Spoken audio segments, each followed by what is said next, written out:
buenos días. Hoy día vamos a hablar un tema que es bastante interesante de revascularización cerebral, tratando de dar algunos conceptos que no son modernos, pero que pienso yo que desde el punto de vista, tanto desde el punto de vista académico, de enseñanza de estas técnicas, así como del tipo de revascularización que uno hace, son más adecuadas.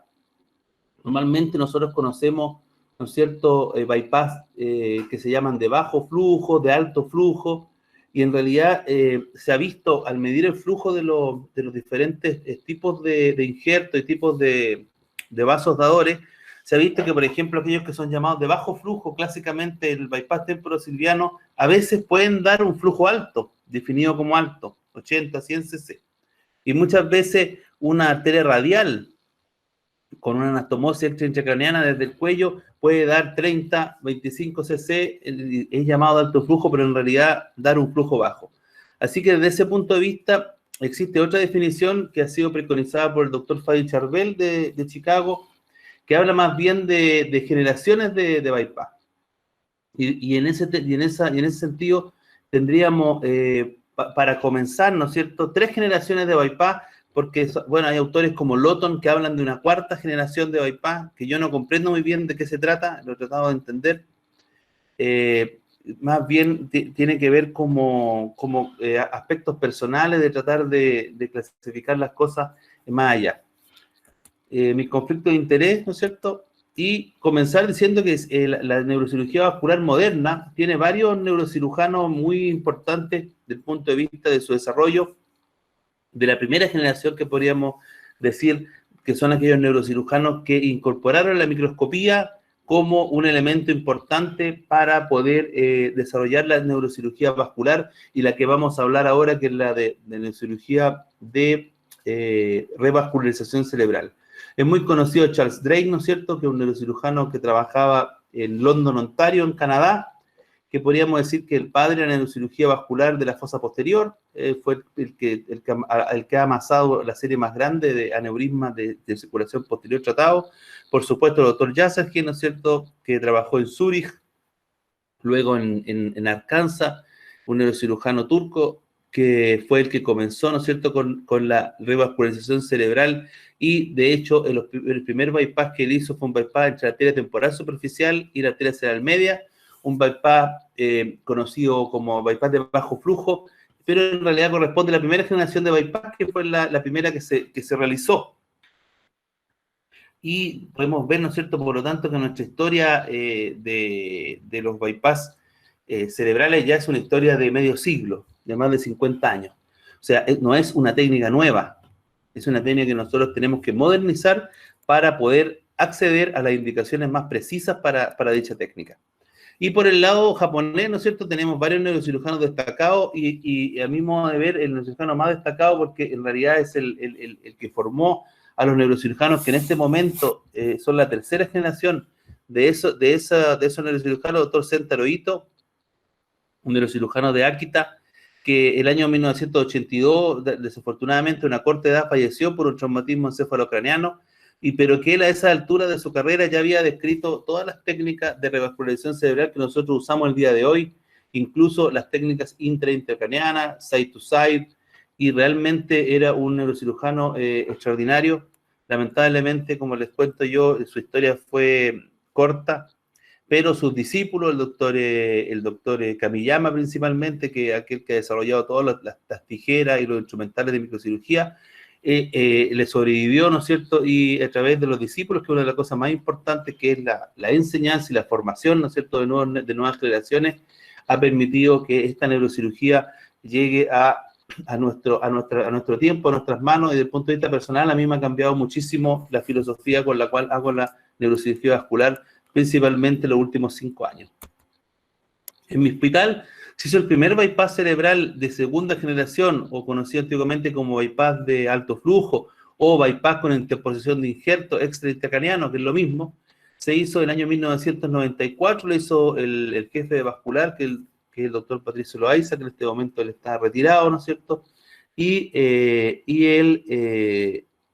hizo este bypass con venasafena, en una paciente que tiene un aneurisma intracavernoso, que como vamos a ver más adelante, eso ya es una indicación que con la aparición de los diversores de flujo ha ido disminuyendo en forma importante. Nosotros los bypass de segunda generación lo hacemos muy poco ahora y más bien lo hacemos para otras indicaciones, como yo les voy a mostrar, porque ya los aneurismas intracavernosos en general, salvo muy escasas excepciones, por supuesto siempre hay casos, se hacen a través de los diversores de flujo, stent, y yo personalmente estoy de acuerdo porque en realidad siempre preservar la anatomía normal del paciente debe ser la prioridad.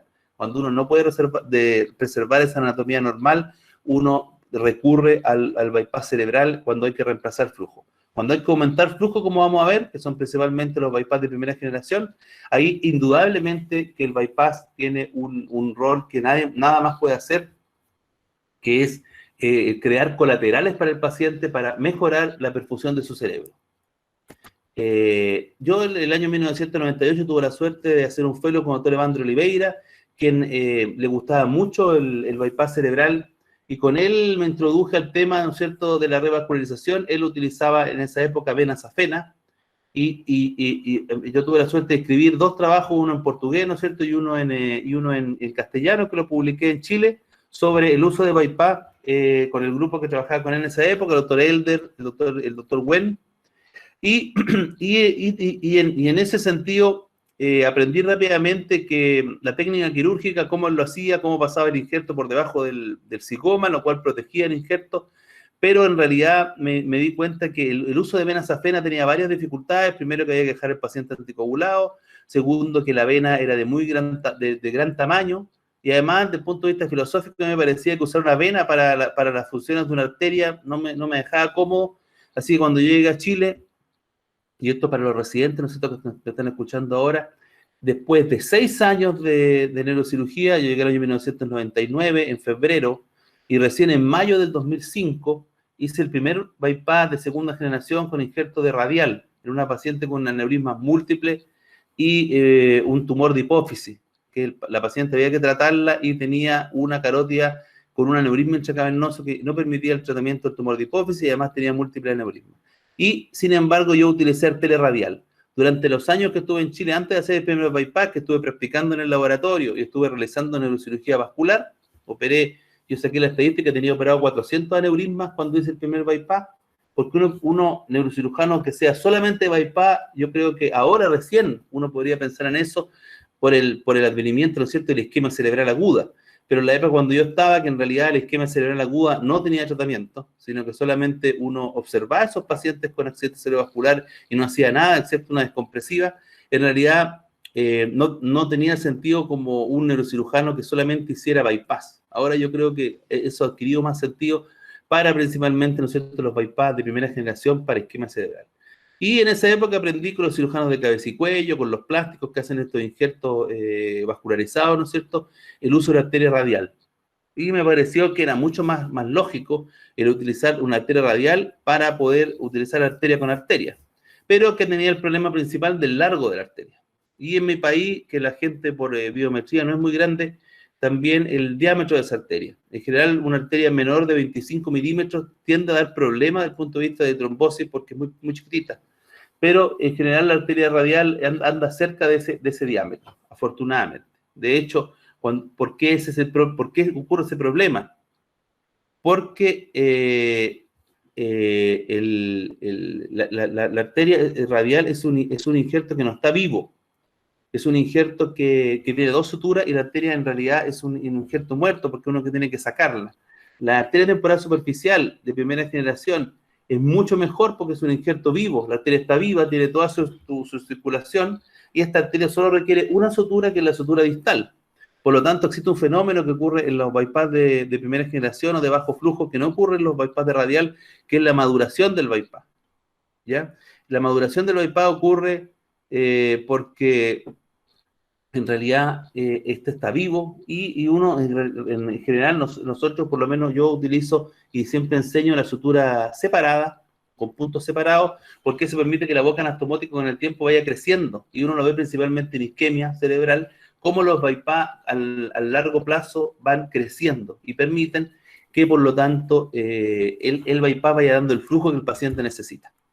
En Boston en el 2009, no sé muy bien por qué, me invitaron al simposio de revascularización cerebral en el Congreso Mundial de Neurocirugía, y ustedes pueden ver que estoy ahí con el doctor Morco, el doctor Charbel, el doctor Natal y el doctor Checar.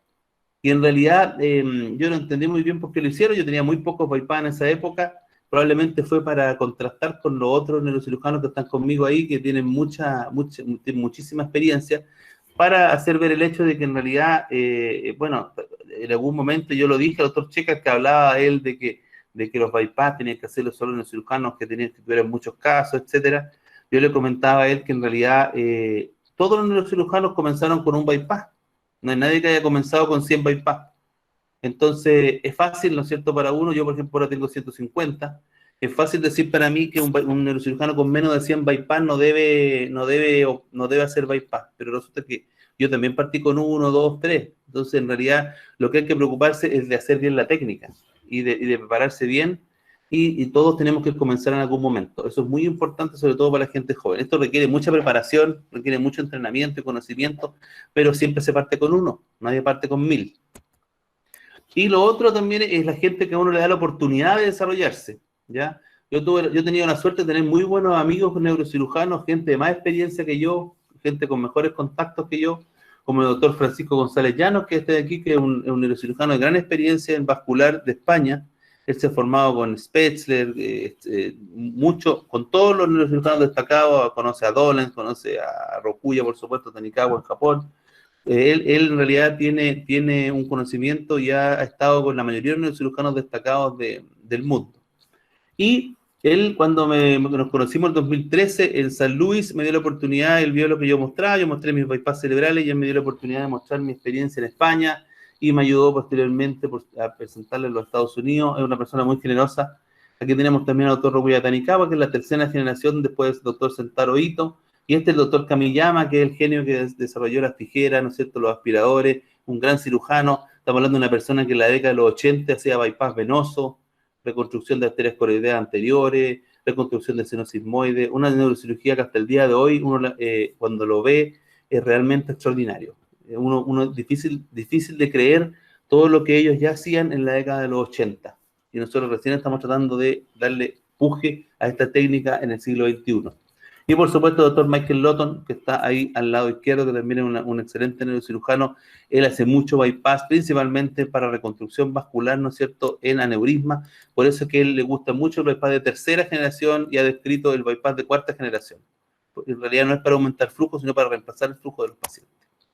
Y tuve la suerte de estar en 2018 en un simposio en Italia, en Matera, donde conocí al doctor Shubin. El doctor Shubin es un neurocirujano chino que tiene la mayor experiencia en bypass a nivel mundial, tiene 7.000 bypass, ¿ya? Y principalmente en isquemia cerebral, y principalmente en la enfermedad de Moyamoya, que tienen muchos de ellos incidencias de esa enfermedad. Y aquí estamos con el doctor Fadi Charbel nuevamente, porque ahí uno aprende realmente la racionalidad que hay detrás de hacer un bypass. Cuando uno ve a esta gente de gran experiencia, se da cuenta que ellos, más que la técnica, llega un momento ya que la indicación y el estudio de los pacientes es aquello que han adquirido mayor experiencia, y por eso que tienen tan buenos resultados. Y como yo les contaba, ¿no es cierto?, por lo tanto, tenemos dos tipos de bypass: aquel para aumentar el flujo y aquel para reemplazar el flujo. El caso típico de aumento de flujo es el Moyamoya, que es una isquemia crónica. Y el típico reemplazo de flujo corresponde a los aneurismas, por ejemplo, en los cuales nacen ramas del aneurisma. Nosotros queremos reemplazarlo, y para eso utilizamos un puente, ¿no es cierto?, con una arteria viva, como un bypass de primera. Utilizamos un bypass intra-intra, o utilizamos teleradial para un bypass de segunda generación. Yasser Kidd, como les contaba yo, ya en el año 67 hizo el primer bypass entre temporal superficial y cerebral media en una arteriopatía intracraneana oclusiva, cosa que ahora, desde hace unos años, principalmente con los estudios del doctor Morco y del doctor Rucarregli de Suiza, uno ve que en realidad existen indicaciones, y Charbel, por supuesto, existen indicaciones para la isquemia cerebral. Cada vez me convenzo más de que el futuro de la neurocirugía vascular no son los aneurismas, no son las malformaciones, sino que claramente es la isquemia.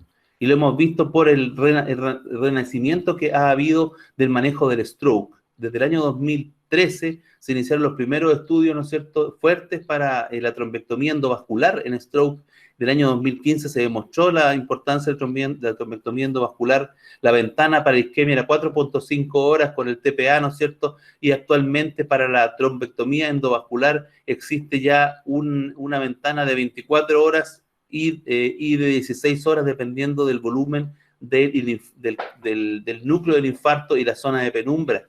Además, había un tremendo desarrollo de las imágenes preoperatorias para poder determinar las zonas de penumbra y de stroke, desarrollo de diferentes software como el RAPIDS para poder determinar el tamaño del stroke, y eso ha hecho que por lo menos en los últimos 5 años hay una revolución en el manejo del stroke. Nosotros tenemos que ser partícipes de esa revolución. Los neurocirujanos, después de los años 80, abandonaron completamente el manejo del stroke, principalmente por el estudio de 1985 que demostraba que el bypass temporociliar no servía, pero eran pacientes que estaban pobremente estudiados, no como se estudian los pacientes ahora, y el estudio COS de oclusión de carótida que adolece el mismo problema, y que además el seguimiento fue muy corto porque se hizo a 2 años, y aproximadamente entre 5 y 7 años la curva demuestra que la terapia microquirúrgica con revascularización mejora el pronóstico y es mejor que el tratamiento médico de esos pacientes. Entonces, realmente los neurocirujanos tenemos ese problema, y cuando sale una evidencia somos bastante derrotistas, por decirlo de alguna manera. Cuando sale el ISAT, ¿no es cierto?, de hemorragia adenoidea, empezaron inmediatamente a dejar de operar el aneurisma. Creo que en vez de dejar de hacer las cosas, cuando ocurre un tipo de evidencia, lo que tiene que hacer uno es producir evidencia. Producir evidencia porque yo vengo escuchando del año 1991 el fin de la neurocirugía vascular, y después de 20 años sigue la neurocirugía vascular viva. Entonces, eso se produce por la pelea que dan algunos, pero esa pelea no debería ser de algunos, sino que debería ser de todos. Entonces, es muy importante producir evidencia, aprovechar esta experiencia, unirse con los neurólogos, unirse con los endovasculares y obtener el mejor tratamiento para los pacientes. Nosotros en realidad hacemos un estudio desde siempre bastante acabado.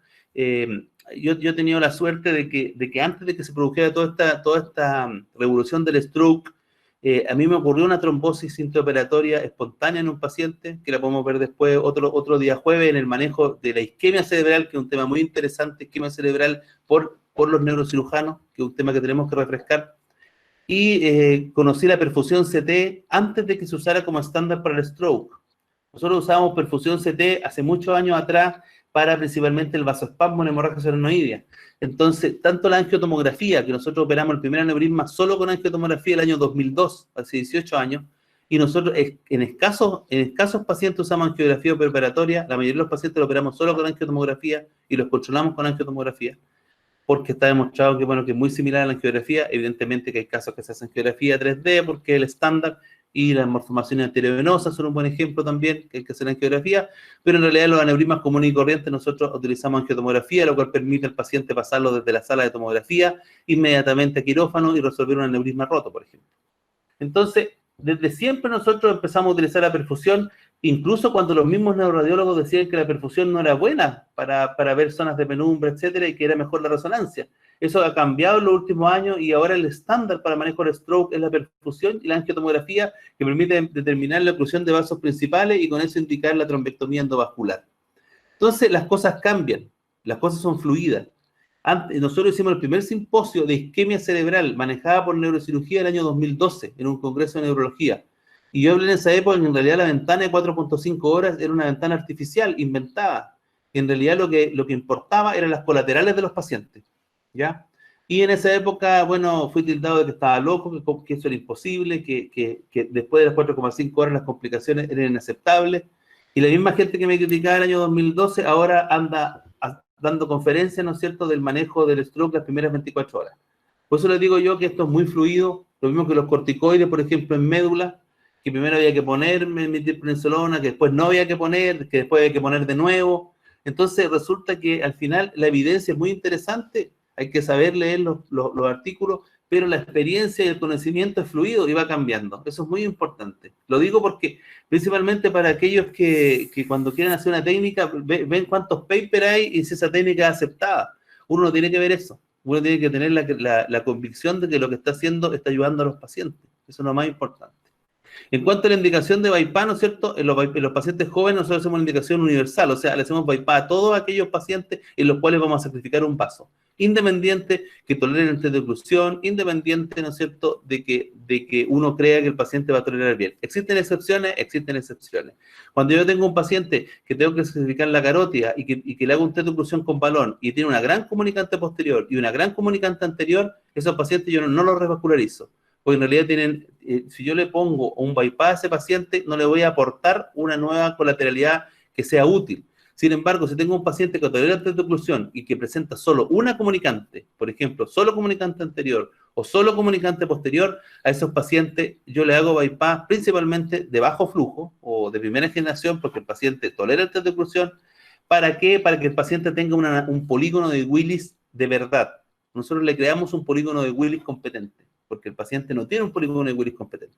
Evidentemente, si el paciente no tolera el test de oclusión, por supuesto que hay que hacer un bypass de segunda generación con radial que reemplace el flujo en forma inmediata para el paciente, y eso ocurre principalmente, como le digo yo, en cuando el paciente no es susceptible de poner un diversor de flujo en un paciente sintomático. Por ejemplo, con un sexto nervio, no se puede colocar un diversor de flujo. En esos pacientes hay que hacer un bypass de segunda generación y asegurarle un flujo importante. ¿Cuánto hay que asegurarle al paciente? Un 80% de su basal. ¿Cómo se hace eso? Se hace un test de oclusión con balón midiendo la presión antes de inflar el balón. Por ejemplo, el paciente tiene 100 del flujo de su carótida, y si el paciente baja a menos de 80, ese paciente requiere un bypass. Si el paciente solamente baja en menos de un 20%, ese paciente en realidad no requiere un reemplazo de flujo, sino que el paciente va a tolerar el test de oclusión. Pero eso uno tiene que hacer mediciones. Si uno va a hacer un test de oclusión con balón y solo va a medir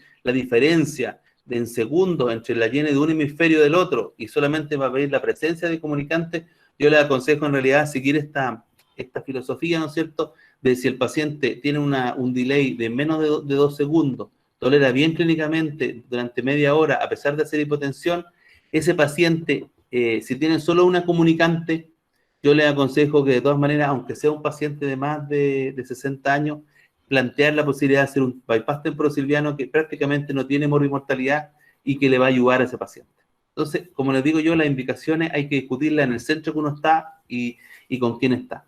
Lo que a mí me violenta un poco es cuando el endovascular que hace isquemia aguda o isquemia crónica tiene que forzar la técnica endovascular, dado que no tiene un neurocirujano que sea su contraparte y que sea capaz de hacer bypass o hacer trombectomía. Creo que es nuestra obligación proveerle a los pacientes cobertura de un neurocirujano que sea capaz de hacer un bypass cerebral de primera generación, sea capaz de hacer una trombectomía, cosa que los enfermos se hagan la terapia ideal, principalmente con el tema de isquemia aguda, que es un tema más reciente, que tiene solamente 5 años de antigüedad, que creo que los neurocirujanos nos tenemos que meter en ese tema y nos falta muchísimo aún. En cuanto a otros aspectos del bypass, es muy importante la anestesia ha mejorado muchísimo, nos permite hacer ahora isquemias de media hora, de 60 minutos, incluso de 90 minutos sin infarto, y además el uso de heparina sistémica, que en realidad tiene indicación en algunos pacientes, y el uso de aspirina, que nosotros en general en los pacientes isquémicos que hacemos, los tenemos con aspirina en forma crónica, por lo tanto el bypass se hace con aspirina. Y uno tendería a pensar de que aumenta la morbilidad hemorrágica. Eso no ocurre, no hay mayor sangrado. Cuando hay mayor morbilidad hemorrágica es cuando tenemos doble antiagregación plaquetaria, cuando tenemos, por ejemplo, el uso de clopidogrel y aspirina. En esos pacientes no se pueden operar porque sangran, y uno tiene que hacer es suspender el clopidogrel y dejar al paciente solo con aspirina, pero no hay ningún problema. Lo otro es la tecnología intraoperatoria que tenemos ahora y que no teníamos años atrás, por ejemplo, el uso de verde indocianina para ver la presencia del bypass, la permeabilidad, el llene, etcétera, que nos permite saber el uso del Doppler intraoperatorio, el uso del flujómetro de Charvel intraoperatorio que nos permite ver el flujo en ml minuto de ese bypass y saber, por ejemplo, cuando un paciente tiene un cut flow, o sea, un flujo basal de la temporal superficial de 50, ya, y cuando uno hace el bypass, el flujo que obtiene en ese bypass postoperatorio es mayor del 50%, o sea, mayor de 25, ese bypass no se va a tapar. Yo tengo flujómetro de Charvel, afortunadamente, y es verdad, uno cuando tiene un índice bueno, principalmente cuando es 1, ¿no es cierto? Daba 50 y el paciente queda con 50, esos bypass en general funcionan. ¿Por qué? Porque quiere decir que el paciente está utilizando el flujo que le estamos dando. Es muy importante eso. Y lo otro, siempre siempre control posoperatorio, angiotomografía o angiografía por punción de catéter femoral o radial. Es muy importante controlar lo que uno hace. Uno no tiene que creer que hace... hay muchos neurocirujanos acá en la década de los 80 que hicieron bypass temporosilviano, pero no le hicieron a los pacientes ni angiografía de control. Entonces, ¿cómo vamos a saber que esos bypass están permeables? Hacer una anastomosis vascular cerebral no significa hacer un bypass cerebral. Hacer un bypass cerebral es tener el control posoperatorio de ese paciente, idealmente luego de los 7 días de la cirugía, dado que la principal cantidad de trombosis sintomática de los pacientes, sobre el 80%, se produce los primeros 7 días. Entonces, si a mí no me muestran en la angiografía o angiotomografía de un paciente de un bypass después de una semana de operado, para mí ese paciente no tiene un bypass. Puede tener una anastomosis vascular trombosada. Entonces, es muy importante el control. Hay que cortarla con eso de que yo saqué todo el tumor, de que yo clipé bien el aneurisma, de que yo hice bien un bypass. Hay que tener exámenes de control. Si uno no tiene exámenes de control, no tiene ningún manejo de sus complicaciones, porque no sabe cuántos pacientes no ha resultado el procedimiento. Este esquema me gusta mucho porque muestra lo que yo les trato de decir, que son desde nosotros cuando utilizamos el aumento de flujo a cuando utilizamos el reemplazo de flujo. El aumento de flujo evidentemente son los bypass de primera generación o extra intracraneanos de bajo flujo, llamado antiguamente. Fíjense que en mi serie, lo comencé a hacer en el 2005, tengo 85 de ese tipo de bypass. Los bypass de segunda generación o de alto flujo o extra intracraneano de alto flujo con injerto de radial, 30 casos. ¿Por qué? Porque esos bypass van en disminución, que son cuando yo tengo que reemplazar el flujo en forma completa, ¿no es cierto? También se puede usar, ¿por qué lo pongo como aumento de flujo? Porque también, cuando la temporal superficial es mala, por ejemplo, uno utiliza la radial para aumentarle el flujo a un paciente con isquemia, cosa que no me gusta porque el flujo queda en mucho, pero a veces hay que hacerlo.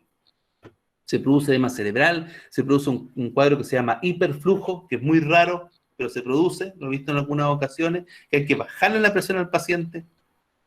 Los pacientes hacen déficit. Igual que si tuvieran un infarto cerebral, el neurólogo, ¿no es cierto?, piensa que el médico de terapia intensiva piensa que el paciente se le tapó el bypass, lo primero que se piensa, uno le hace una angiotomografía, el bypass está permeable, pero resulta que el paciente está hemipléjico y afásico, por ejemplo, en una lesión izquierda.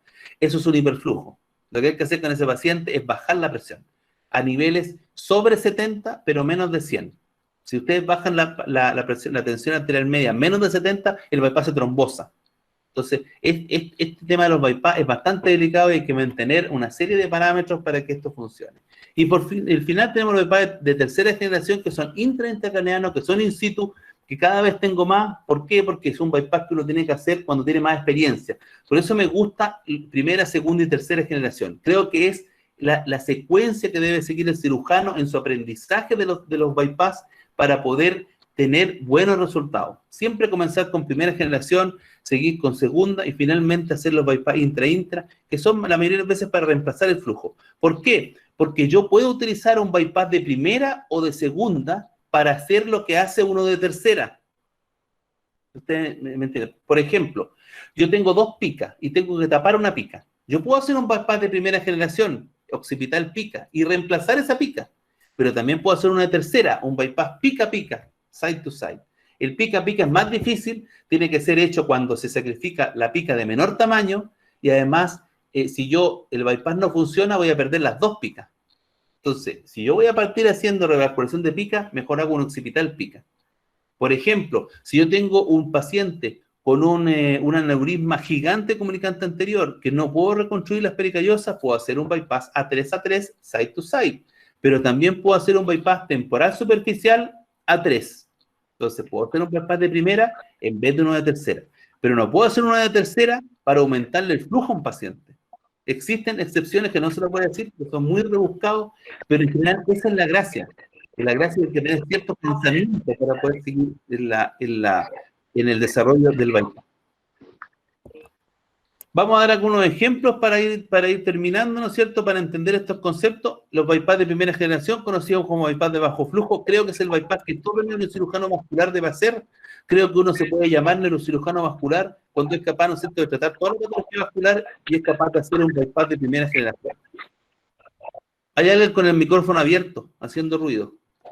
Y nosotros desde hace muchos años hemos tratado de introducir, ¿no es cierto?, el manejo de la isquemia cerebral aguda como un elemento importante para el quehacer del neurocirujano.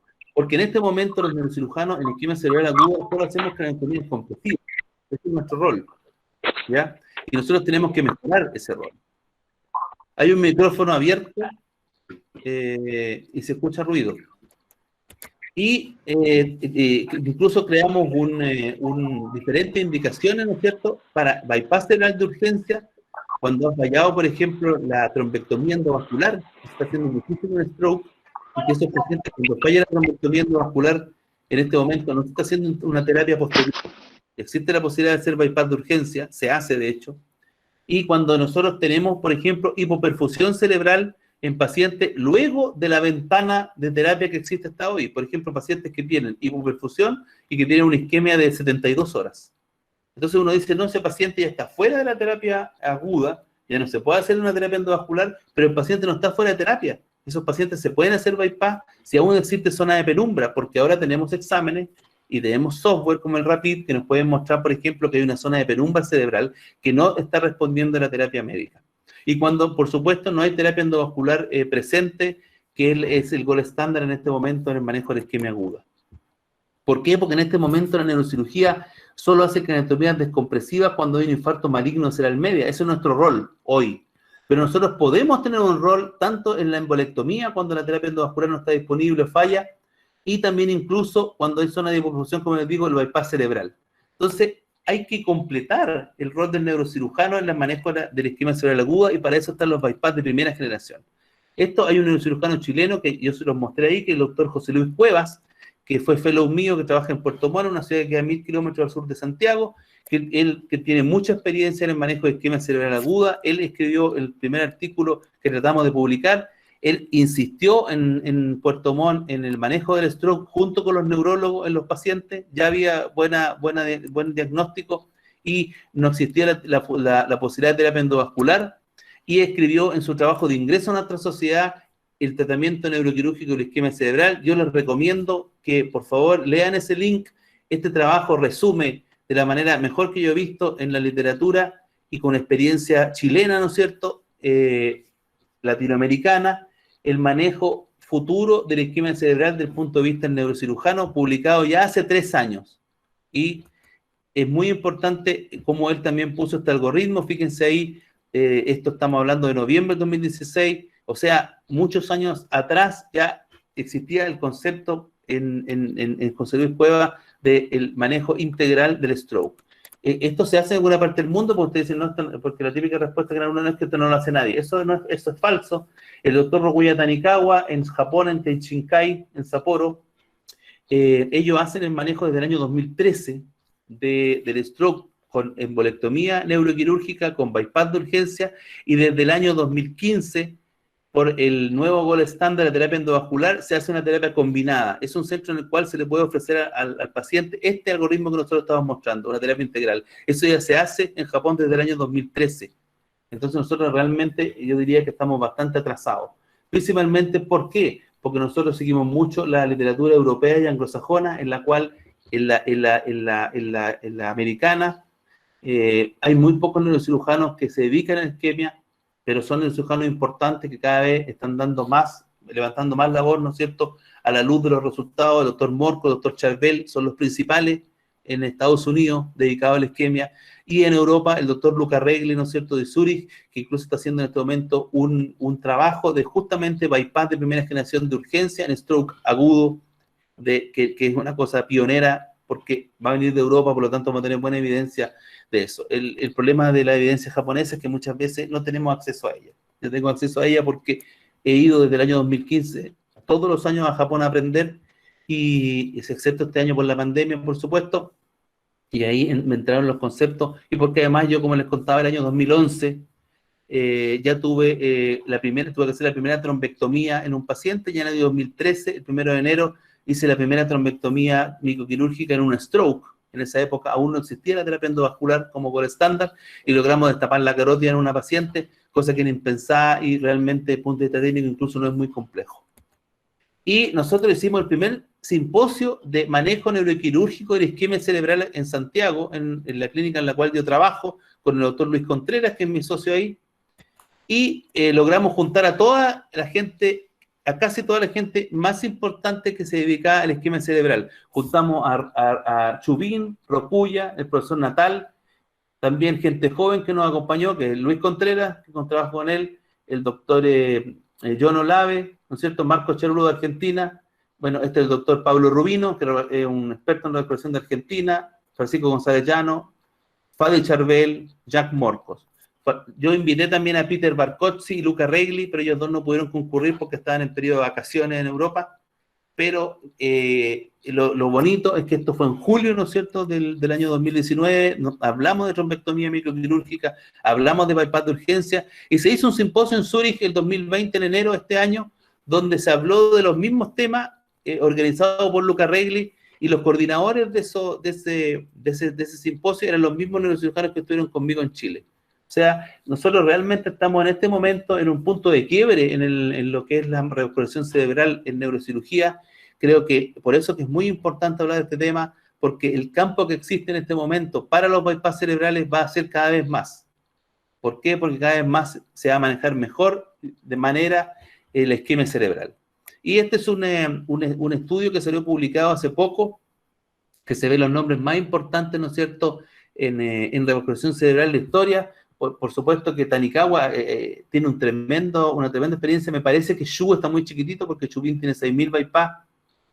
Aquí están todos los cirujanos, tanto de isquemia como de bypass por reemplazo de flujo de aneurisma. Está Francisco González Llano, mi amigo español. Está el doctor Evandro Oliveira, que fue donde me formé. Y a mí me pareció muy extraño que no hubiera ningún neurocirujano latinoamericano. Nosotros tenemos tantos bypass como tiene González Llano o como tiene otros autores. Y lo que sucede, y yo le puse aquí un Mura, ¿no es cierto? Y le puse un doctor Natal, que le escribí al autor del trabajo, y él me dijo que en realidad ellos no aplicaron esta encuesta de los bypass a ningún neurocirujano en Latinoamérica. Y yo se los quiero decir, ahora que estamos, yo lo dije esta noche, que es este simposio para Brasil, ¿no es cierto?, y Latinoamérica, y ahora se lo hago por usted en Colombia, que eso es un problema que tenemos. Se asume que nosotros en Latinoamérica somos malos. Se asume, así de simple. Es una cosa que es un poco frustrante, que se asume que nosotros, ¿no es cierto?, no podemos estar a la cabeza de las técnicas quirúrgicas, y eso es totalmente falso. Nosotros tenemos que desarrollar estas cosas, tenemos que publicar estas cosas y tenemos que dar difusión, porque nosotros en Latinoamérica hacemos cosas tan buenas como se hacen en otros lugares. Entonces es sumamente importante tener conciencia de lo que está ocurriendo, ¿no es cierto?, que para nosotros es mucho más difícil. Fíjense que solamente está el nombre del doctor Evandro entre todos estos nombres por su prestigio. Incluso, por ejemplo, bueno, está también Michael Morgan de Australia, que está retirado, pero como ustedes pueden ver, está en nosotros mejorar eso. Ya es sumamente importante. Nosotros no tenemos que dar nuestro brazo a torcer y seguir insistiendo. Los primeros que hablamos de hacer terapia microquirúrgica en stroke agudo fue el doctor José Luis Cueva con Roguya Tanikawa y con el que les habla hace ya 8 años atrás. Entonces, ahora están muchos neurocirujanos, ¿no es cierto?, empezando a usar la isquemia como una nueva indicación, pero no es nueva. Nosotros ya hemos tratado de publicar esto. Por supuesto, fue totalmente rechazado cuando nosotros mandamos el trabajo de manejo de isquemia, pero nosotros seguimos insistiendo y les quiero también que vean este link. Esto está en YouTube, en la página de la Sociedad Chilena de Neurocirugía, porque nuestra revista, con nuestro nuevo editor, el doctor Rojas, ha comenzado a publicar videos, así como se hace en la revista americana y europea, y hay un video de una trombectomía microquirúrgica de rescate hecha por el doctor José Luis Cueva, que realmente se los recomiendo que lo vean. No es un bypass cerebral, pero sí es un bypass, porque yo hoy día le hablo de revascularización cerebral.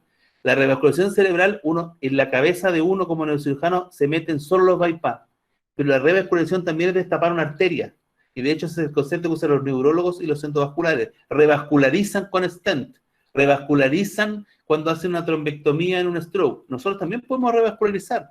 Quiero que vean este video, no se los voy a mostrar ahora porque quiero que lo vean, que vayan a la página web y van a ver cómo una cirugía bien hecha puede mejorar a un paciente que tiene un stroke. Hablando de lo que nosotros hacemos hoy en día, el típico paciente que hacemos bypass de primera generación, ¿no es cierto?, es el moya-moya. ¿Qué es lo que es el moya-moya? Una oclusión, ¿no es cierto?, de las cuerdas supracnoideas, bilateral la mayoría de las veces, que produce una isquemia cerebral. Ahora podemos cuantificar la isquemia. Lo que hago yo en los moya-moya, porque yo hago siempre revascularización combinada, o sea, hago bypass directo, si el paciente tiene una isquemia aguda, principalmente está haciendo stroke, y un bypass indirecto, que hago una técnica que yo llamo de EDAS 2.0. ¿Por qué? Porque modifiqué la técnica clásica de EDAS y lo que hago es meter la arteria temporal superficial totalmente limpia en el subdural y utilizar la fascia temporal, unirla con la meninge, lo cual permite que la fascia temporal que es irrigada por la temporal profunda, que es una arteria, junto con la temporal superficial, que es otra arteria, ¿no es cierto?, con la meninge media, que uno también la preserva, que es otra arteria, den una recuperación mucho más robusta en los pacientes porque el moya-moya es una enfermedad progresiva. Entonces, yo, los pacientes, lo que hago primero con los enfermos de moya-moya es que los sigo con perfusión seriada. O sea, lo primero que mejoran estos pacientes, ni siquiera es necesario ver el bypass, cómo quedó. Muchas veces uno, en la angiotac, se los quiero decir, los bypass de moya-moya no se ven, y uno cree que están tapados, y lo que ocurre es que tienen un flujo muy bajo. Entonces uno le hace una angiografía pensando que está tapado, somete al paciente a un riesgo haciendo angiografía, y el bypass está permeable. Entonces, ustedes pueden seguir los pacientes con perfusión, y si hay mejoría de la perfusión, ustedes tienen consignado de que ese paciente, la revascularización funcionó, porque ¿cómo va a mejorar la perfusión si no mejoraron las colaterales? Aquí tenemos una isquemia de moya-moya, ¿no es cierto?, típica. Tenemos los infartos en limítrofe ahí arriba. A mí me gusta hacer, siguiendo, ahora yo sé que está correcto, porque la mayoría hace los bypass en M4, yo lo hago en M3 o en M2, los bypass de moya-moya. Lo hago de esa manera, y eso tiene una explicación científica que la aprendí ahora con Chubín, que la red de Silviana, la cantidad de cerebral media que yo voy a revascularizar cuando hago un bypass más profundo es mayor. Por lo tanto, el impacto en el enfermo es mayor. Es un bypass que es más difícil de hacer, pero es un bypass que es más efectivo. ¿Se puede hacer siempre? No. Pero cuando ustedes vean que hay una rama M2 grande, vayan a M2 mejor. ¿Por qué? Porque además la paciente invertida. Entonces, ustedes no van a someter a una isquemia mayor al paciente yendo más profundo. De hecho, la posibilidad de someter al paciente a un infarto es menor mientras más profundo estén, porque están más cerca de la oclusión. Más cerca de la oclusión, menor probabilidad de isquemia en ese momento del paciente. Entonces, este es un bypass hecho a M2, y nosotros siempre consignamos, ¿no es cierto?, con el uso de indocianina, como el llene cerebral es perfecto, es sincrónico con el bypass. Ahí luego tenemos la cómo se llena. Aquí tenemos la presencia del bypass en la angiotomografía, y evidentemente mejoría de la clínica del enfermo, la hemiparesia que tenía, y posteriormente, ¿no es cierto?, estos bypass, normalmente los bypass de moya-moya maduran. Cuando el bypass involuciona, el bypass de moya-moya, quiere decir que la EDAS que ustedes hicieron está perfundiendo al paciente y por progresión de la enfermedad. Existen otras indicaciones de bypass de bajo flujo, por supuesto. Los aneurismas, por ejemplo, ayer se discutió mucho, los aneurismas serpentinos disecantes de cerebral media. En este caso, por ejemplo, en particular, es un caso muy interesante. ¿Por qué? Porque hay una estenosis preaneurismática, un aneurisma gigante, que la paciente debutó con epilepsia, y lo único que le dice a esta paciente como tratamiento, un caso muy antiguo, por eso se los muestro. Les muestro estos casos porque realmente lo que uno hace en este momento, lo que hago yo después de 20 años, son bypass realmente muy, muy complejos, prácticamente de tercera generación, pero lo que hay que tener siempre de la mejor manera son las bases. Este es un bypass hecho hace 15 años atrás, la temporal superficial diagnosticada con angiografía, ahora lo hacemos con angiotomografía, ¿no es cierto?, evidentemente. Fíjense, una tremenda cranotomía terional. Yo ahora utilizo la cranotomía mini-terional de Natal y Figueiredo. ¿Por qué Natal y Figueiredo? Porque utilizo la incisión cutánea de Natal, pero utilizo la técnica interfacial de Figueiredo. Y ustedes pueden ver aquí la disección de la temporal. Es lo más importante. Este es un ejercicio que hace que el neurocirujano sea muy hábil en microcirugía, disecar la temporal. No hay que mirar en menos este tipo de maniobras. Es muy importante saber hacerlo bien. De esta manera uno va depurando su técnica quirúrgica, y ustedes pueden ver aquí que disecamos la temporal, ¿no es cierto?, solamente una rama. En esa época hacía una rama, ahora hago doble rama. Logro tener un ramo de M3 del enfermo, le hago un bypass término-terminal. Fíjense que no le hice boca de pescado, ahora le hago boca de pescado a estos pacientes para tener mayor área, que es mucho más fácil de hacer. son más puntos, pero la boca anastomotica es más grande. Fíjense que los clips que uso son mini. Ahora uso clips de malformación arteriovenosa de Sujita, que son mucho mejores, los ABM clips. Incluso hay una caja de reprogresión cerebral de Sujita, que es muy buena. ¿Por qué no utilizar clips mini? Porque rompen el endotelio de la arteria, y después los bypass se les tapan por daño endotelial. Entonces aquí está el bypass que está bien hecho, y solamente con ese, fíjense que las arterias nacen del saco, entonces no se puede tapar el saco. Y solamente con este bypass, en este caso en particular, fíjense, tremenda cirugía. Ahora hacemos la cirugía solamente hasta aquí, mucho más pequeña. El bypass evidentemente funcionó. En los primeros casos yo tenía que demostrar que el bypass no era una cosa descabellada, así que todos los pacientes le hacían disfusión, perfusión, cuánta cosa. Ahora soy mucho más tranquilo, los exámenes los hago en forma tardía, como les contaba yo, la mayoría de los bypass son a los 7 días, se hace un examen al día de operado para saber que no hay complicaciones precoces, uno a la semana para saber que vamos bien, y posteriormente se hacen exámenes tardíos. Esta es la enferma, luego de que ya le creció bien su cabello, etcétera, con resolución completa del aneurisma, ¿no es cierto?, y la paciente asintomática. Entonces, el bypass de bajo flujo resuelve, yo lo he dicho antes, el 80 al 90% de los problemas del neurocirujano. ¿Por qué? Porque sirve para aneurisma, sirve para tumores, sirve para isquemia, que es lo que más me interesa a mí que aprendan. Hay otros casos más complejos como este, que también somos una solución, un paciente sintomático, tercer nervio izquierdo, y hacemos un bypass entre temporal superficial y cerebral posterior.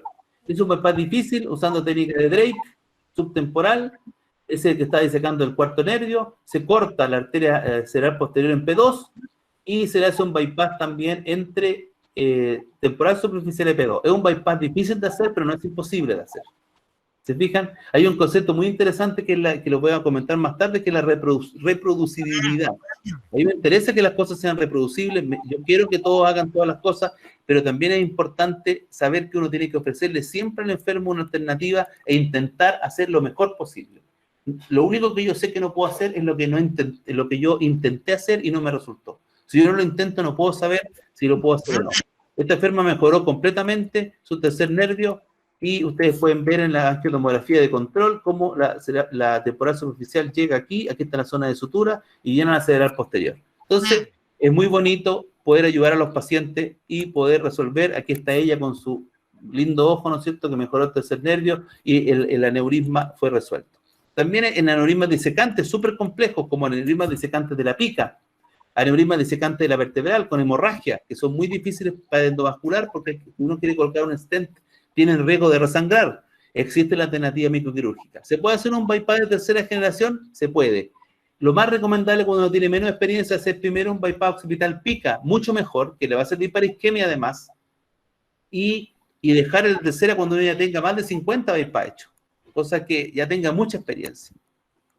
Nos sirve para estos aneurismas, no se lo voy a mostrar por tema de tiempo, ya son prácticamente las 9, ya no está alcanzando el reloj, pero demostrarles que uno puede, en estos pacientes, uno puede reconstruir bien, puede sacrificar en este caso la disección de la vertebral, ¿no es cierto?, y puede preservar la pica, y en este caso en particular me gusta mostrar siempre esta parte donde uno ve cómo llena súper bien la pica hacia distal y hacia proximal, porque se llenan los vulvares de la pica gracias a la presencia del bypass, por supuesto difusión, como la otra vertebral está llenando el sistema vertebrovascular, y tenemos aquí el muñón que seguramente está llenando la espinal anterior, y ustedes pueden ver cómo se ve la occipital llenando la pica.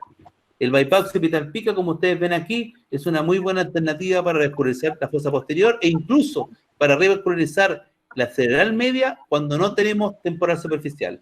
La occipital es una arteria tortuosa, por lo tanto, si uno la diseca bien, la puede elongar, y la arteria occipital puede llegar hasta la cerebral media. Eso lo aprendí en Japón también.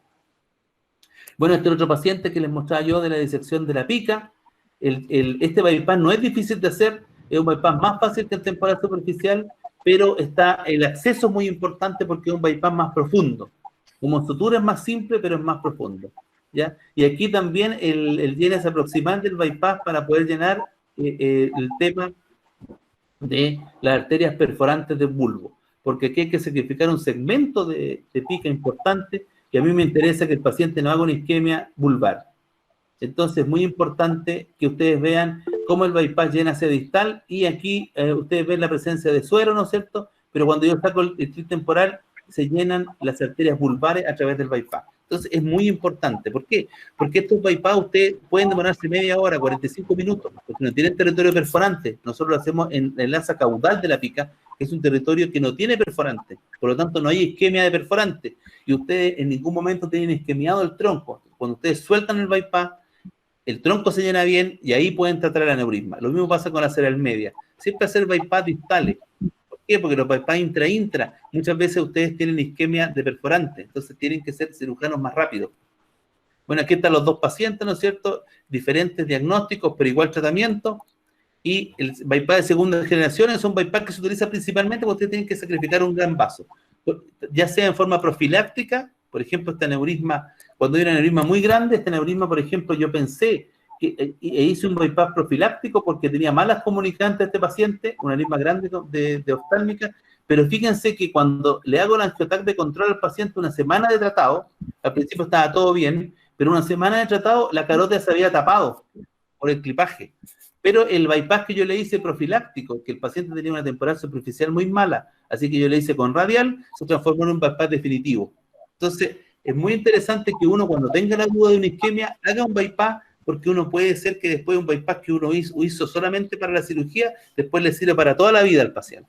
Este otro aneurisma, por ejemplo, de la bifurcación carotidia, inclipable, tampoco se puede poner stent porque en realidad podría reconstruir la cerebral media, pero también tiene la cerebral anterior.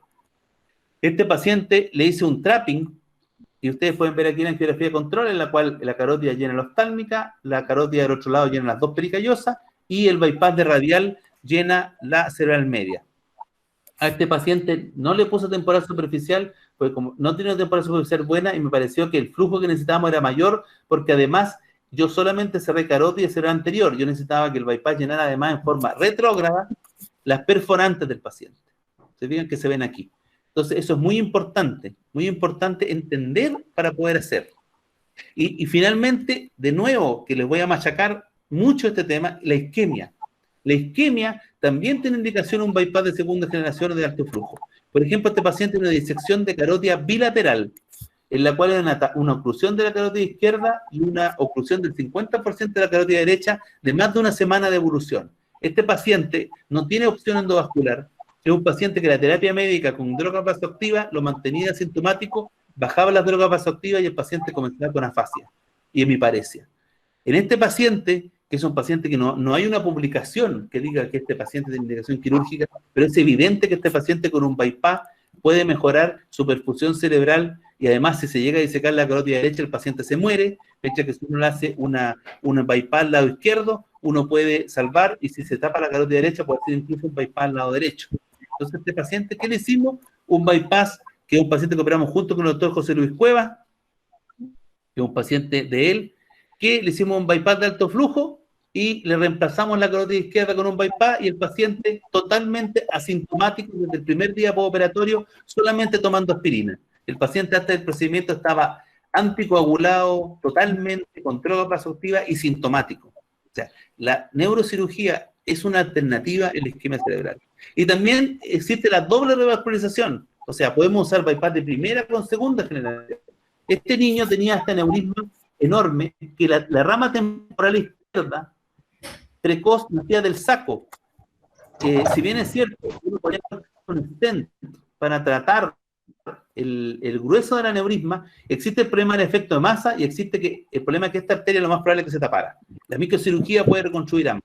¿Qué es lo que hicimos? Doble revascularización cerebral. Fíjense, aquí tenemos la arteria, pero resulta que la arteria temporal nace del saco. Es hemisferio dominante.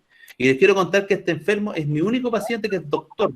Este paciente yo lo operé cuando él era adolescente y este paciente ahora es doctor en física, es PhD en física. Por lo tanto, para él, todas sus arterias, todo su cerebro y todo lo que él necesitaba, yo creo que fue responsable de nuestra parte preservarlo. Entonces, a este paciente le hice un bypass de temporal superficial a la rama temporal precoz. Lo voy a adelantar porque no tenemos tiempo. Fíjense aquí, rama de temporal superficial a rama temporal precoz y posteriormente le hice un bypass con la arteria radial a la arteria cerebral media. Por lo cual, pude reconstruir todo. Después de eso, procedí a hacer una resección completa del aneurisma. ¿Por qué? Porque hay que ver dónde nacen las lentículos estriadas. Porque si las lentículos estriadas nacían muy cerca del muñón que queda cerebral media, yo tenía que hacer una revascularización en isocorriente, porque si ustedes ponen solamente un clip y un trapping, las lentículas cruzadas se tapan y el paciente hace un infarto lenticular cruzado y queda secuelado. Afortunadamente eso no ocurrió, sino que el bypass ayudaba a llenar la lentícula cruzada en forma distal, una parte, y la otra lentícula cruzada nacía en proximal. Lo otro importante también que yo les quiero recalcar es la preservación de las venas. Esta es la vena silviana superficial que quedó flotando porque el aneurisma la secaba, pero uno puede secarla completa. Puede y tiene que hacerlo. Y aquí podemos ver el doble bypass cerebral, aquí podemos ver el esquema de la cirugía y mostrarle, aquí está el bypass de alto, aquí está el bypass de bajo flujo, se queda vuelta ahí. Y, este es el último angiotac, yo lo sigo con angiotac anual al paciente. Y aquí podemos ver, los voy a mostrar, ¿no es cierto?, la presencia de, ahí, el bypass de alto flujo, que llena súper bien, que es el que va por el lado, y el bypass de bajo flujo, que es ese que va ahí. O bypass, ¿no es cierto?, de primera. Entonces, se puede hacer uno de primera generación, ahí va entrando el de primera generación, ¿se fijan? Y ahí va entrando el de segunda generación. Entonces, existe la neurocirugía como alternativa, incluso a casos que son una pesadilla. Usemos la tecnología, hagamos control de calidad. No podemos nosotros hacer esta cirugía y no hacer control de calidad postoperatoria en los pacientes. Finalmente, en 5 minutos, el bypass de tercera generación, como esta es una presentación para residentes, lo que les quiero dejar a ellos es que aprendan primera, aprendan a hacer una trombectomía, aprendan segunda, combinen esas técnicas, y cuando ya se les acabaron las alternativas y presentan casos más difíciles, ahí recién tercera. ¿Por qué? Porque se requiere una rapidez muy grande, porque el tiempo es oro, porque ahí sí que uno está haciendo una isquemia completa del paciente, y son para casos realmente muy complejos, y normalmente para la tercera existe la alternativa de primera o segunda. ¿Ya? Hay ventajas y desventajas, por supuesto, que está intraintracraneano, no se comprime, es más corto, es mejor la relación entre vasodador y receptor, todas esas cosas. Hay varias técnicas que se pueden hacer. Yo tengo actualmente 36 o 35, no me recuerdo, bypass intraintracraneano, 35 me parece que son, o 36. Yo siempre pongo números redondos en la estadística que les muestro, pero me parece que ahora hay uno más. Normalmente en cerebral media, la cerebral media es la que más nos da pacientes para hacer este tipo de técnicas, y es de todo tipo de anastomosis, término terminal, término lateral, lateral, side to side. Los resultados son buenos, pero ¿por qué son tan buenos? Porque uno hace casos muy seleccionados y cuando uno ya tiene mucha experiencia en bypass. Por ejemplo, este caso, que teníamos una radial corta, la paciente tenía este aneurisma con compromiso visual, por lo tanto yo también tenía que preservar la arteria oftálmica, y le hicimos un bypass de carótida intrapetrosa a cerebral media, y resecamos el aneurisma, un tipo de bypass intra-intra. Por ejemplo, este otro caso, un aneurisma roto, un aneurisma cerebral media roto, que yo pensé que era clipable, pero fíjense aquí, esto lo hizo el Dr. Cook, que es uno de mis ex-fellows, le puso estos tres trozos de bicril en que el cuello del aneurisma era inclipable. Yo no lo sabía, por lo tanto yo traté de clipar este aneurisma, ¿ya? Lo primero que ocurrió fue que tenía un tremendo hematoma, así que la arteria temporal precoz estaba tapada. Yo estuve insistiendo mucho rato en la cirugía en destapar la arteria temporal precoz, fíjense que llegaba el hematoma, así que estaba totalmente trombosada. Ahí me dio mucha pena eso, pues ya tenía el concepto de que ninguna arteria debe taparse. Estuve más de media hora tratando de destaparla y no pude. La arteria no iba a ningún lugar. ¿Por qué? Porque esta arteria iba a un lugar en el cual había un hematoma y estaba todo ya, se había trombosado. Y después tuvo importancia esta arteria. ¿Por qué? Porque yo traté de clipar este aneurisma. Fíjense que estoy disecando el aneurisma aquí. Entonces todos mostramos cirugías infalibles cuando salimos en estos webinares, ¿no es cierto? Somos todos cirujanos perfectos. Pero no existe la perfección, sino que uno puede cometer errores como yo, que a mí se me resbaló el aspirador. Quiero mostrarles aquí, miren. Quiero que vean. Estoy disecando el cuello del aneurisma y se me resbala el aspirador. ¿Por qué? Porque había una placa ateroma. Rompí el cuello del aneurisma. No fui capaz de reparar ese cuello, traté de suturarlo, pero tratar de suturar una placa ateroma es imposible. Así que tomé una decisión y dije, la arteria temporal precoz está tapada, no va a ningún lugar.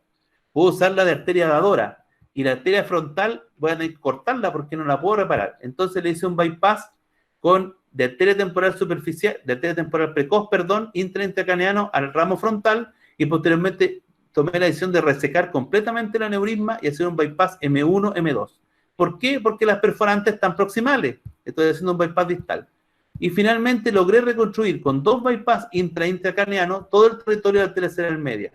Entonces, algo malo que había ocurrido, que se había tapado la temporal precoz, algo malo que había ocurrido, que el doctor Mura rompió el aneurisma, se transformó en algo bueno, porque pude reconstruir toda la vasculatura de la paciente y darle un buen resultado quirúrgico. La enferma salió súper bien. Incluso después de un año, solamente el bypass intracraneano más grueso quedó, y ese bypass llenó toda la circulación del paciente. La paciente estaba bien, no hizo nuevo infarto. Los otros son los pacientes que tienen, por ejemplo, un test de oclusión con balón con falso negativo. Este es un niño que hizo un test de oclusión con balón con este tremendo condrosarcoma. Cuando el neurocirujano lo operó, sacrificó la carótida, porque el test de oclusión con balón era bueno, pero resulta que el enfermo tenía una comunicante anterior buena nomás, no tenía comunicante posterior. Aquí aprendí mucho con este enfermo. ¿Por qué? Porque él a los 6 días, el paciente comenzó una isquemia cerebral a los 6 días de operado. Entonces, ¿qué pasa?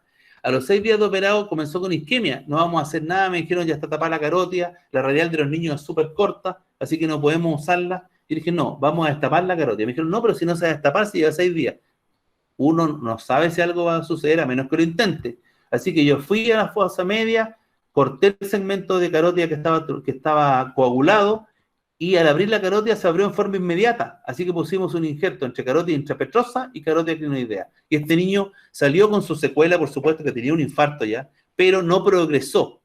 No progresó, nosotros lo dejamos sin hueso, incluso después le pudimos hacer la canaloplastia porque este niño no progresó su isquemia cerebral. Entonces, el tiempo depende si hay penumbra, es lo único que nos define. Lo mismo en un paciente agudo, ¿no es cierto? Esto también es lo mismo, también se tapó la carótida, fíjense que tiene un segmento A1 hipoplásico total, y a mí me pareció que esa carótida no podía ser sacrificada, así que me metí a pabellón, y la carótida que estaba cortada, le hice un bypass terminal entre carótida cavernosa y carótida petrosa. ¿Cómo pude hacerlo? Porque la carótida estaba elongada por el tumor, y al estar elongada yo corté ese segmento y hice la anastomosis terminal. Siempre hay que tratar de preservar, sobre todo en un paciente joven de 19 años que tiene una larga sobrevida y que si nosotros lo dejamos con esta pérdida de la carótida puede desarrollar aneurisma de hiperflujo o isquemia tardía. Ese video no lo vamos a mostrar. Finalmente esto es un paciente con aneurisma micótico, aneurisma infeccioso, con una hemorragia cerebral izquierda, totalmente afásico, que la arteria angular es la que da origen al aneurisma micótico. Entonces, lo normal que hace uno aquí es tapar la arteria.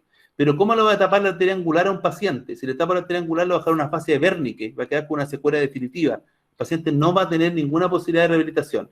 Entonces, ¿qué es lo que hice yo? Resequé todo el segmento patológico. Hay una arteria que estaba tapada, que le dejé un clip de MAP, y le reconstruí la arteria angular de arteria sana a arteria sana. Y logré preservar la cuña del área de Wernicke. Por lo tanto, este paciente quedó con una fascia leve, el paciente comprendía y sin síntomas motores en un paciente que si yo hubiera hecho el tratamiento clásico, el paciente habría llegado a una secuela realmente inaceptable.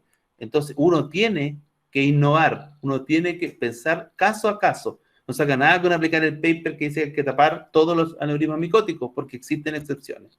Estos son casos muy raros que no se los voy a mostrar. Esta es una combinación de revascularización de primera y tercera. Aquí le hice un temporosilviano a una rama, y después lo que hice fue usar un injerto de temporal superficial, que lo ven aquí, que saqué un trocito que me sobraba de la otra rama, y hice un bypass M2, temporal superficial, M3, utilizando un injerto. Es un bypass que solo está publicado un caso por Checker. Entonces uno puede usar la imaginación, puede hacer bypass intra hasta con injerto. En este caso no se los voy a mostrar, que es un pericariosa, no tenemos tiempo para ver esto, pero solamente decirles que uno cree que las cosas que hacemos en Latinoamérica, dado todo lo que nos pasa, son cosas que no son muy buenas. Bueno, nosotros logramos publicar un caso de un paciente que se sacrificaron ambas pericariosas por un meningioma, utilicé un injerto en Y de la temporal superficial, unía dos con las dos pericariosas.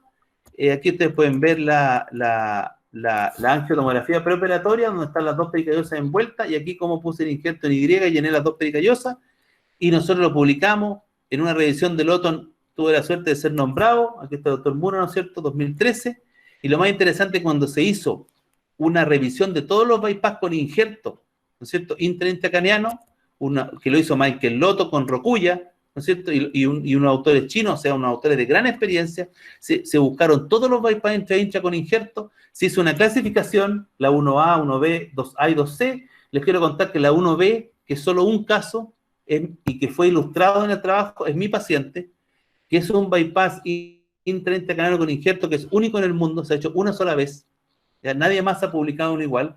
¿Y cuál es el concepto ese? No es el concepto de que yo soy un gallo genial, no, el concepto es que uno siempre tiene que usar la imaginación y tiene que intentar tratar a todos los pacientes. Es muy importante las técnicas reproducibles, yo estoy de acuerdo, y trato de enseñar siempre cosas reproducibles, la miniterional extradural, el bypass de primera generación, pero también uno tiene que hacer cosas que pueden que sirvan para un solo paciente, pero uno no tiene que, si no es reproducible no sirve, porque a mi paciente de las dos pericallosas, por supuesto que le sirvió, es un paciente que no tuvo déficit motor, no tuvo que andar en silla de ruedas, no tuvo que estar hemipléjico. Entonces es muy importante eso, ese concepto.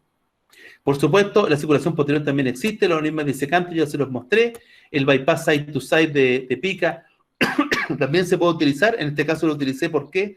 Porque era una cirugía de urgencia, yo no iba a estar disecando el occipital, así que lo hice muy rápido.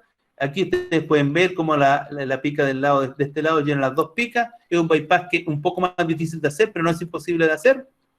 Aquí está la angiotomografía, donde se ve que una pica llena las dos picas y el trapping del aneurisma, ¿no es cierto? Y también unas cosas muy interesantes, como por ejemplo reconstrucción de la vertebral. Este paciente tenía un tumor que estaba con una hemiparesia, ¿no es cierto?, con una trombosis de la arteria vertebral por embolía del tumor, interesantísimo. Los pacientes hay que hacerlos con monitoreo motor y sensitivo intraoperatorio. Este paciente mejoró después y yo lo que le hice a él fue cortar la vertebral, sacarla de la masa lateral de C1 y después hacer una anastomosis termino-terminal. Fíjense, aquí está el tumor y yo lo que hice fue cortar la vertebral, limpiarla. Ahí está la vertebral proximal, distal. Entonces, ¿por qué se los muestro esto para terminar, que es el último caso? Porque ustedes tienen que también saber técnicas de base del cráneo, porque ¿cómo van a saber a liberar la vertebral de la masa lateral de C1 si no saben hacer un extremo lateral? Entonces es importante el conocimiento, el trabajo en equipo. Si ustedes no saben base del cráneo, júntense con un neurocirujano que haga base del cráneo, que le haga el acceso y juntos van a poder ofrecer tratamiento para estos pacientes, porque si no este paciente estaba perdido. ¿Qué le voy a ofrecer al paciente con un tumor, no me acuerdo, era un fibroangioma que estaba embolizando por la vertebral? Y le dimos una solución definitiva al paciente. Entonces recuerden los conceptos, primera, segunda, tercera. ¿Ya? Si ustedes quieren, llaman de bajo flujo, alto flujo e intra-intra.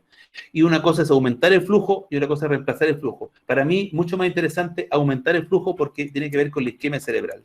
Le agradezco a todos mis pasantes, ¿no es cierto? He tenido de Ecuador, Honduras, España, Argentina, no tengo ningún colombiano, así que es una cosa importante, un mensaje para los colombianos que estamos al debe ahí. Yo nunca he tenido un colombiano que haya pasado conmigo. Sin embargo, mi compañero de residencia es colombiano, Juan Cristóbal Cuellar, de Neiva. Él fue el que hizo la residencia conmigo, él trabaja en Chile, se quedó con nosotros, pero no tengo colombiano como fellow. Esta es una foto que sacamos los residentes de neurocirugía el año 1998, que yo tuve la suerte de estar en el último congreso latinoamericano en Chile. En 1998 vino el profesor Yasaquil, vino el profesor Evandro, este es mi maestro, doctor Loaiza, y sacamos una foto, los residentes, mis compañeros, ¿no es cierto?, y el sueño nuestro es poder organizar el CLAN de 2024. Nosotros estamos postulando al CLAN para poder hacerlo nuevamente, y yo le pido a todos los hermanos colombianos que me apoyen para poder hacer el CLAN, ¿no es cierto?, el Congreso Latinoamericano en mi país. Le agradezco la atención y les pido disculpas por haberme extendido un poco. Muchas gracias.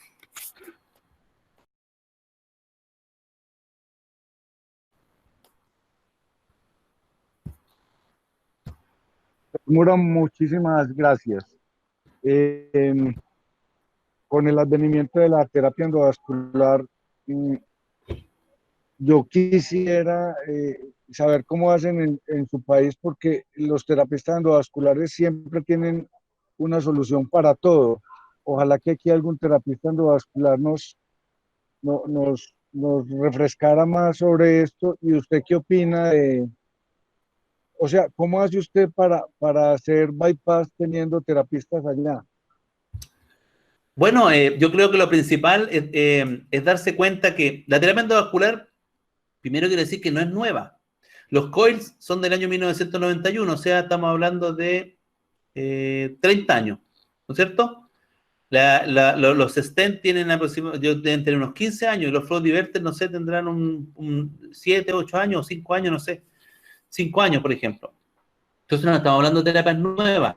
La terapia microquirúrgica es más antigua, pero ninguna de las dos es nueva. ¿Qué quiero decir con esto? Que ninguna de las dos ha demostrado que es la panacea y la respuesta total. Por lo tanto, hay que trabajar en equipo. Es la única manera, hay que trabajar en equipo. Hay que darse cuenta de que la única manera de ofrecerle el tratamiento decente a todos los pacientes es trabajar en equipo. El problema que ocurre normalmente es que una técnica fagocita a la otra, ¿no es cierto? Cuando hay muchos neurocirujanos, no hay terapia endovascular, se tiende a operar todo y a operar pacientes que realmente son inoperables porque no hay terapia endovascular. Y cuando hay terapia endovascular, se tiende a hacer terapia endovascular en pacientes que son quirúrgicos con la excusa, ¿no es cierto?, de que es más rápido, de que el paciente está en el angiógrafo, una serie de cosas. En mi hospital, aproximadamente el 50% se opera y el 50% se hace endovascular, tanto de aneurismas rotos como aneurismas no rotos. Esa es la realidad nuestra. Nosotros tenemos, son como 6 terapistas endovasculares y como 6 neurocirujanos vasculares también. Somos muchos. Porque en el hospital, nosotros, por ejemplo, el año pasado tratamos 325 aneurismas en el hospital. Como 150, 180 malformación arteriovenosa, eran como 20 isquemias, o sea, es un hospital grande. Yo trabajo en un instituto que tiene mucha casuística. Entonces, yo creo que lo importante es darse cuenta que hay que trabajar en equipo y no forzar la técnica, ¿ya? Creo que todos nosotros tratamos de forzar la técnica, ¿ya? ¿A qué me refiero con forzar la técnica? Para mí, un aneurisma silviano de cerebral media siempre va a ser mejor la cirugía. Siempre va a ser mejor la cirugía, a menos que el paciente tenga alguna contraindicación para cirugía. Pero, por ejemplo, en un aneurisma silviano normal y corriente, en el cual se puede hacer un clipaje normal, que es la mayoría, que son el 30% de los aneurismas son silvianos, en la mayoría, en el 90% se puede hacer un clipaje normal y corriente con una mortalidad que es 2%. ¿Para qué vamos a someter al paciente a poner un stent, coils, dejarlo doble antiagregado, etcétera? Eso es forzar la técnica. Hay también, y lamentablemente eso también existe, factores económicos, ¿ya? Ayer lo nombraron en el simposio. Un diversor de flujo cuesta $10,000 aproximadamente, $15,000. Un clip cuesta $200. Nosotros como máximo, el récord de clip que he puesto en un aneurisma son 13 clips. Por lo tanto, estamos hablando de $2,400 en lo máximo que se ha puesto en clips en un paciente. Una sutura cuesta aproximadamente $20 y uno utiliza más o menos 3 suturas o 4 suturas por paciente en un bypass, por ejemplo. Entonces, ¿qué ocurre? Yo creo que hay que ser bien honesto y lo que nosotros tenemos que hacer es una formación buena.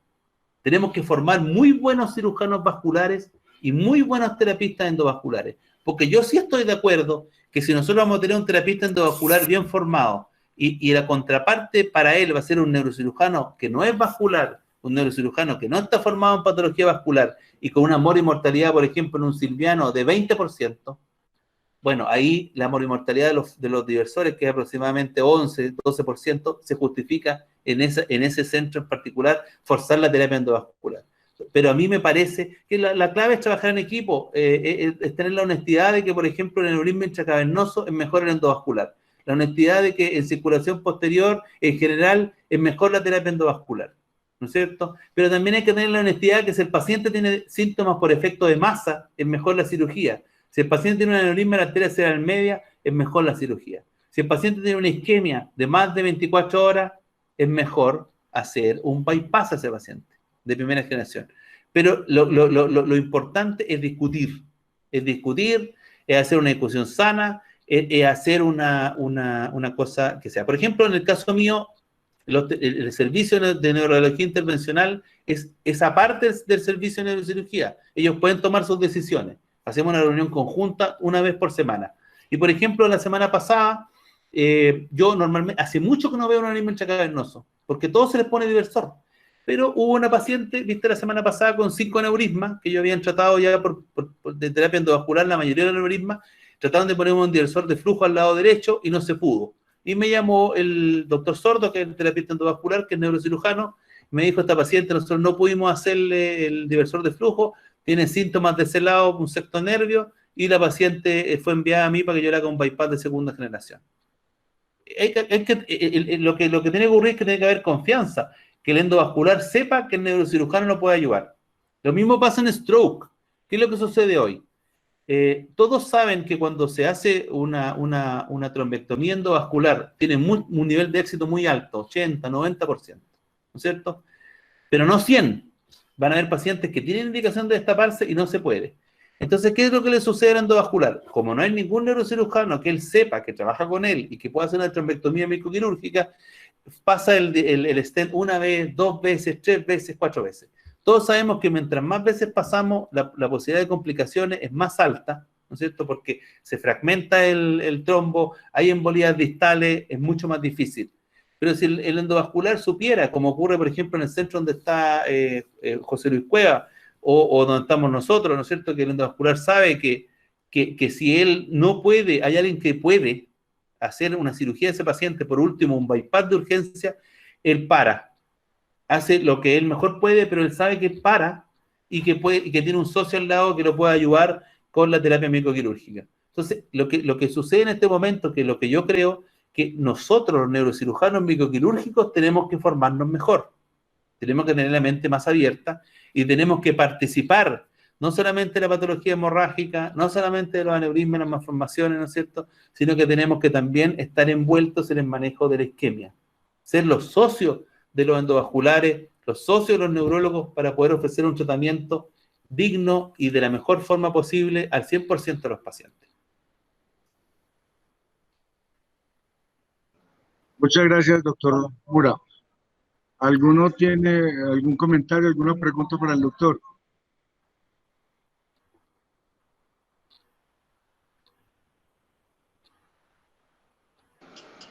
Ignacio, yo, Boris. Hola, Boris, adelante. Sí. Bueno, doctor Mura, no, felicitarte por tu conferencia. Los últimos 5 minutos desafortunadamente tuve un problema técnico y no los pude ver, pero estaba muy atento. Espero que tus cosas vayan bien allá.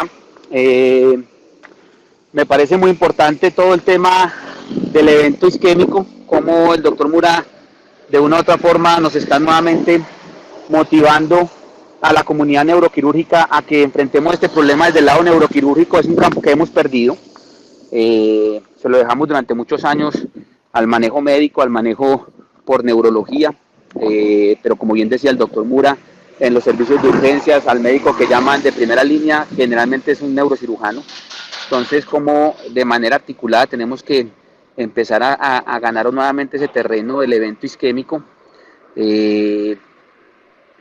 Ya con respecto a la pregunta que de pronto me hacían por el interno de qué indicación le veo yo a la revascularización, pues efectivamente pienso que el avance en los métodos endovasculares desafortunadamente ha relegado mucho esta técnica, porque situaciones que antes eran difíciles de solucionar, incluso por método endovascular, se han ido perfeccionando y ya es infrecuente, muy infrecuente, por no decir que casi nulo, la situación que mencionaba el doctor Mura de tener una necesidad de hacer una trombectomía microquirúrgica, sobre todo que tenemos diferentes dispositivos, si no funciona uno puede servir otro, si tenemos falla en uno al momento de extraer una situación se puede usar otra, y no olvidar que también existe el riesgo de una embolia distal. Entonces mientras se hace un bypass o una técnica de revascularización podemos tener compromiso de la circulación distal también, o digamos, si la gente no está lo suficientemente entrenada, como menciona el doctor Mura,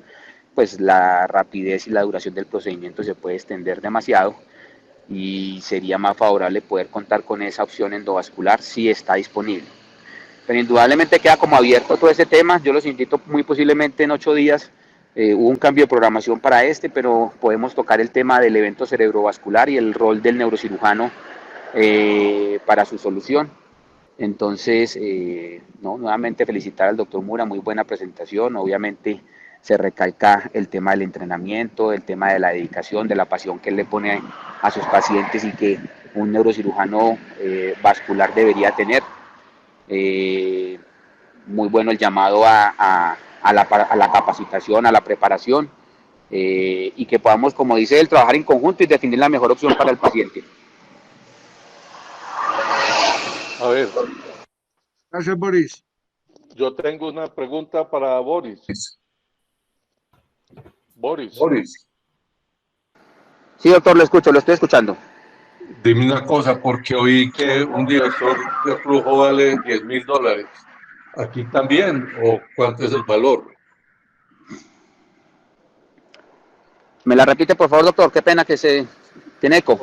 El doctor Mura habló que un director de No se le flujo escucha bien, vale doctor David. $10.000. No se le Doctor, pues ve, escucha bien. hay un espectro, efectivamente es un dispositivo costoso. Costoso porque durante muchos años, digamos que hubo cierto grado de exclusividad para la manufactura del dispositivo, entonces la empresa que lo creó, que lo originó, pues como todo en el mercado puso el precio. Ya después de ciertos años que hay la posibilidad de entrar a competir con otras compañías, el precio ha ido disminuyendo. Tenemos un espectro amplio que sí fluctúa, es efectivamente elevado, entre los 8.000 a 11.000 o 12.000 dólares. Sí, es verdad, es una realidad. Por eso la idea es seleccionar muy bien los casos, esos aneurismas en donde las técnicas convencionales no pueden llegar a ser utilizadas, entonces se ha demostrado un nivel de costo-efectividad muy importante. Primero porque una vez ocluye el aneurisma, la posibilidad de recanalización es cero. O sea, no existe en la literatura todavía descripción de una recanalización después del diversor. Segundo, porque la tasa de oclusión completa supera el 95%, es decir, que va a la fija, si digamos es un tratamiento que evitaría posteriores sesiones. ¿Sí? Tercero, las tasas de significativamente, el doctor Mura mencionaba un 10-11%, pero eso realmente está un poco elevado. Las tasas hoy en día, si es un aneurisma electivo, estamos hablando de tasas fluctuantes en el 2-3% de morbimortalidad, incluso en fases agudas que se pueden utilizar, es menor del 10% la morbimortalidad. Entonces, se ha ido mejorando mucho como en la técnica, en la curva de aprendizaje, el tipo de material, pero indudablemente es muy costoso, para nuestro medio sigue siendo muy costoso, y una de las cosas que esperamos, al menos en Latinoamérica, es que con la entrada en juego de varios competidores, el valor del dispositivo se reduzca significativamente. Doctor Zorro, adelante. Por favor, active su micrófono. Buenos días. Doctor Mura, felicitarlo por la excelente charla y todos estos webinars, no solamente por el contenido de la conferencia, sino por el mensaje tan inspirador para todos los neurocirujanos latinoamericanos. Yo quiero hacer una comparación, un paralelo entre la neurocirugía funcional y la neurocirugía vascular.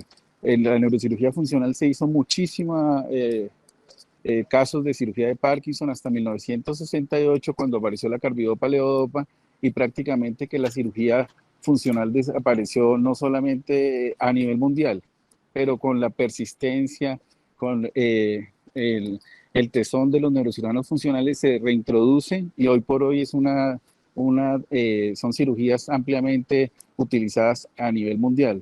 Yo creo que con ese liderazgo y esa lucha que hace, por ejemplo, el doctor Moura en Latinoamérica, está perfectamente validado con entrenamiento, reintroducir esas técnicas que se han perdido. Me han impactado estos webinars, la charla del doctor Moura y un webinar que vi de un colombiano que está trabajando en Atlanta, en donde se está utilizando técnicas quirúrgicas nuevamente para el ACV hemorrágico. Con la llegada de nuevas tecnologías de neuronavegación, del endopor, de técnicas mínimamente invasivas, también parecen dar unos mejores resultados diferente a lo que nosotros ofrecimos hace 15, 20 años cuando hacíamos, por ejemplo, para esos ACV hemorrágicos, craniotomías grandísimas, cirugías tremendamente complejas. Entonces, yo creo que es lo que se ha satanizado con el tesón se puede volver a adaptar esas técnicas para los neurocirujanos. Y por último, es un sentimiento que compartimos los neurocirujanos latinoamericanos y de habla de español, es lo que le transmito a mis residentes, ¿no? O sea, la ciencia hay que respetarla, hay que respetar los centros europeos, los centroamericanos, pero nuestro ejercicio tiene que ser sin complejos. O sea, uno ve las series espectaculares en estos webinars, el doctor González, 400 neuralgias del trigémino, las series de malformaciones arteriovenosas en Antioquia, en Bogotá, la serie del doctor Cadavid en neurocirugía funcional, Y todo esto en Colombia, en Chile, en Argentina, en Latinoamérica se hace muy buena neurocirugía, nos falta venderle eso